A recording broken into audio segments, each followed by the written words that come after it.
बड़ी खबर Delhi Phuket flight से जुड़ी, आपको बता दें एक बड़ा खुलासा इसमें हो रहा है। सूत्रों के हवाले से जो बड़ा अपडेट सामने आ रहा है वो यही कि फ्लाइट छोड़कर वॉशरूम गया था पायलट। कैबिन अटेंडेंट को बिठाकर वो पायलट वॉशरूम चला गया था। और हाल फिलहाल जो बड़ा अपडेट इस पूरे मामले में सामने आया वो ये कि डोप टेस्ट में वो फेल हो गया। यानी कि आप ये देखिए, जो तस्वीरें भी सामने आई थी, जो टर्बुलेंस हुआ था वो भयावह था। अब सूत्रों के हवाले से जो अपडेट सामने आ रहा है कि किस तरीके से वो फ्लाइट अटेंडेंट को वहां पर बिठाकर, कैबिन अटेंडेंट को बिठाकर पायलट वहां से चला गया था। 4 अगस्त को लौटते वक्त नशे में भी था पायलट, और ये बहुत ही ज्यादा गंभीर है अगर वाकई में इस पर मुहर लगती है तो।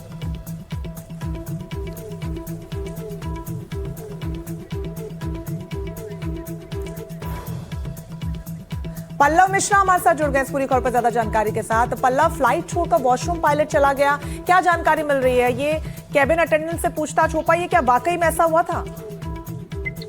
देखिए, ये जो तमाम जानकारी है वो सूत्रों के सामने से निकल के आ रही है कि जो पहली फ्लाइट दिल्ली से फुकेट जा रही थी उसमें पायलट को लेकर इस प्रकार की जो है खबर निकल कर सामने कि उस प्रकार वहां पर भी जो पायलट है उसने उस प्रकार की दिक्कत हुई थी और वो वॉशरूम चला गया, जिसको लेकर ये शिकायत एक केबिन क्रू के जरिए भी पता चला है। हालांकि सबसे जो मेन बात है वो ये है जो जब ये इंसिडेंट हुआ 4 अगस्त को, उस दौरान अब ये जो हादसा हुआ उसके बाद ये निकल कर सामने आया है कि जो पायलट का डोप टेस्ट हुआ था, पहला जो डोप टेस्ट हुआ था उसमें ये बात निकल कर आई थी कि उसमें कुछ जो है नशीला पदार्थ पाया गया। इसके बाद उसकी ऑफिशियल जांच जो है दूसरी लैब में भेजा गया और कल ये बात निकल कर आई कि जो पीआईसी था, प्लान एंड कमांड, उसके जो डोप टेस्ट, जो दूसरा डोप टेस्ट हुआ है उसमें भी क्या कहते हैं वो पॉजिटिव पाया गया है। कैनबिस की उसमें जो है मात्रा पाई गई उसकी यूरिन टेस्ट में।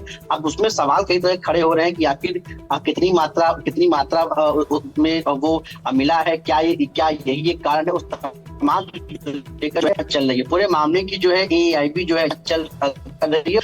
फिलहाल जो हटाई गया है उनसे क्या उसको लेकर पूछताछ होगी। उन तमाम चीजों को लेकर अभी कई चीजें सामने आना बाकी है। बिल्कुल पल्लव, और वाकई में अगर ऐसा हुआ है, हालांकि अभी जांच का विषय है और सोर्सेस के हवाले से खबर सामने आ रही है। जो यात्री भी सवार थे, हालांकि खौफजदा थे जब तक फ्लाइट में बैठे थे, लेकिन सुरक्षित उन्हें बाहर निकाला गया।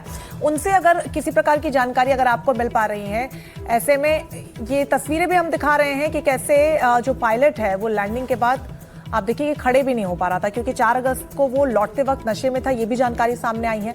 कैबिन अटेंडेंट को बिठाकर चला गया था और ये बहुत गंभीर है पल्लव।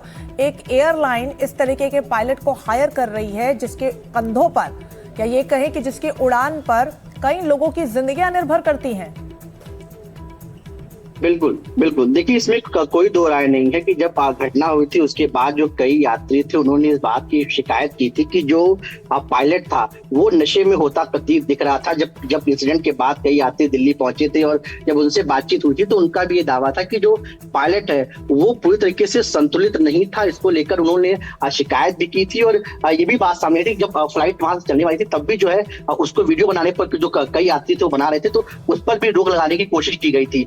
हालांकि ये सवाल पहले उठ रहा था कि ये जो मामला सामने आया है कि जो पीआईसी है उसको टेस्ट में, जो डोप टेस्ट में जो कैनबिस की पुष्टि उसने कब लिया है। अब ये जो बात निकल कर सामने आ रही है कि जब दिल्ली से फुकेट फ्लाइट गया था तो उस दौरान भी इस प्रकार की समस्या देखने को मिली थी वहां पे। तो अब कई तरह की चीजें हैं, इसको जब एआईबी की फाइनल रिपोर्ट आएगी तब ये पता चल पाएगा कि आखिर क्या वजह है और कितनी मात्रा में उसने कैनबिस लिया था, कहाँ पे लिया था, किस जगह पे लिया था। क्योंकि फुकेट में भी कैनबिस को लेकर कई तरह जो नियम है थोड़े कड़े हैं। ऐसे में कई चीजें जब फाइनल रिपोर्ट आएगी तब सामने आएगा। लेकिन ये बड़ा सवाल है कि आखिर जिसके ऊपर विमान को संचालन करने की जिम्मेदारी है, जो इतने यात्रियों को, करीब 145 यात्री थे और 17 लोग जिसमें 4 क्रू मेंबर भी शामिल थे जो इंजर्ड हुए थे। तो उन तमाम लोगों के साथ जो ये घटना हुई है इसका जिम्मेदार कौन है और आखिर क्यों इस प्रकार की घटनाएं जो है लगातार हो रही है कि विमान में जो दिक्कतें आ रही हैं, लोगों के साथ हादसे हो रहे हैं, इस पर किस तरह की जो है आने वाले समय में सरकार एक्शन लेगी। हालांकि जो नागरिक उड्डयन मंत्री राममोहन नायडू ने साफ तौर पर इस बारे में कहा है कि किसी प्रकार की ढिलाई नहीं बरती जाएगी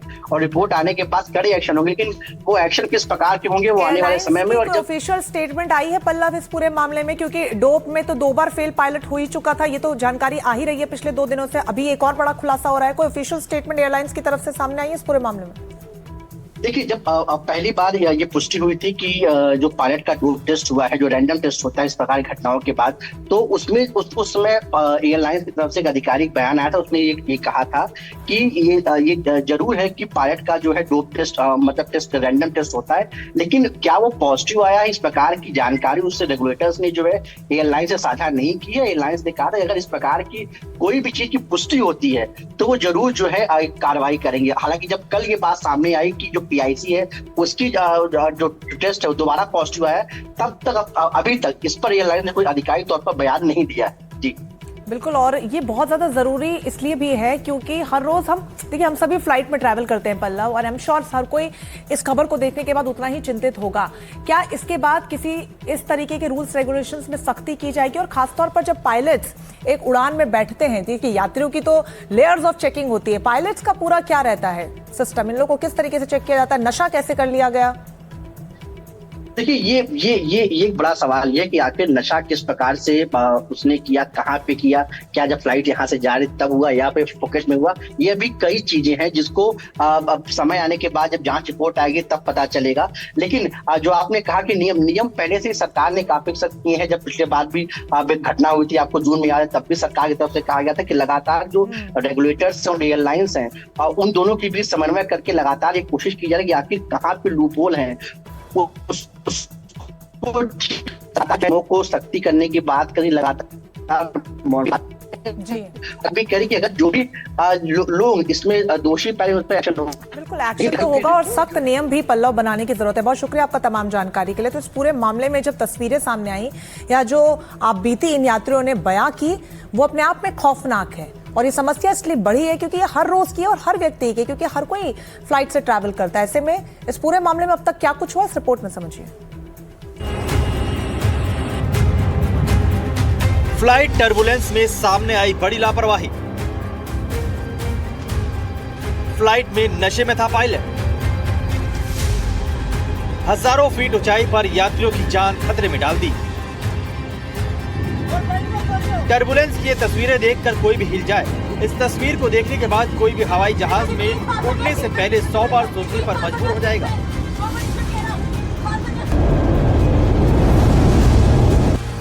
जिस समय हजारों फीट ऊंचाई पर विमान हिचकोले खा रहा था, उस समय उसमें 137 यात्री और 8 क्रू मेंबर सवार थे। अचानक विमान में तेज झटके लगने लगे और करीब 300 फीट की ऊंचाई कम हो गई। अचानक हुए इस हलचल से 13 यात्री और 4 क्रू मेंबर्स घायल हो गए। इस पूरी घटना की जांच शुरू की गई। जांच में सबसे पहले पायलट का पोस्ट फ्लाइट स्क्रीनिंग की गई। इस दौरान पायलट का साइको एक्टिव सब्सटेंस के लिए टेस्ट पॉजिटिव आया था। टेस्ट में ये कंफर्म हुआ कि पायलट मैरिजुआना स्मोक या गांजे का सेवन किया था। इसे वीड के नाम से भी जाना जाता है। इसके बाद दूसरी बार पायलट का डोप टेस्ट किया गया। सूत्रों के मुताबिक इसमें भी पायलट फेल हो गया। उड्डयन मंत्रालय ने इस मामले को गंभीरता से लेते हुए एयर इंडिया के सीईओ को तलब कर पूरी रिपोर्ट और जवाब मांगी है।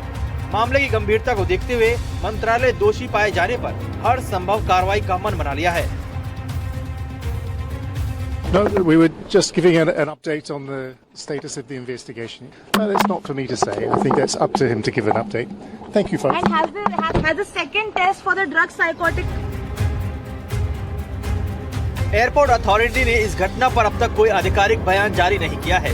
हालांकि उसने कहा है कि घटना की आधिकारिक जांच शुरू कर दी गई है। जांच ICAO के अंतर्राष्ट्रीय नियमों और प्रोटोकॉल के तहत की जा रही है। फ्रांस की जांच एजेंसी DEA और विमान निर्माता एयरबस के तकनीकी विशेषज्ञ AAIB को तकनीकी मदद दे रहे हैं।